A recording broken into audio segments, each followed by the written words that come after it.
পার্বত্য চট্টগ্রামে regional political party যাদেরকে আমরা বলি, ইউপিডিএফ, জেএসএস, এ ধরনের যেই দলগুলো আছে, সবসময় আমরা দেখেছি আধিপত্য বিস্তারকে কেন্দ্র করে, চাঁদাবাজির ঘটনাকে কেন্দ্র করে, অপহরণকে কেন্দ্র করে তারা সবসময় তাদের আধিপত্যটাকে বজায় রাখতে চায়, তাদের আধিপত্যের জায়গাটা বিস্তার করতে চায়, এবং সেটা করতে গিয়েই বিভিন্ন সময় মারামারি, হানাহানি হয়, গোলাগুলি হয়।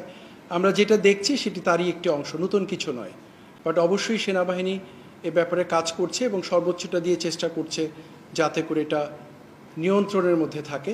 সেক্ষেত্রে কেএনএফ বলি, কোনো অবস্থাতেই কেএনএফ আধিপত্য বিস্তার করছে না, বরং কেএনএফ এখন অত্যন্ত নাজুক অবস্থায় আছে। আমাদের অভিযান চলমান আছে।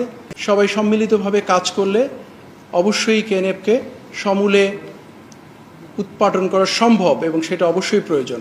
একটা স্বাধীন সার্বভৌম দেশে এরকম একটা কোনো গোত্রের আধিপত্য কোনো অবস্থাতেই আমরা মেনে নিতে পারি না।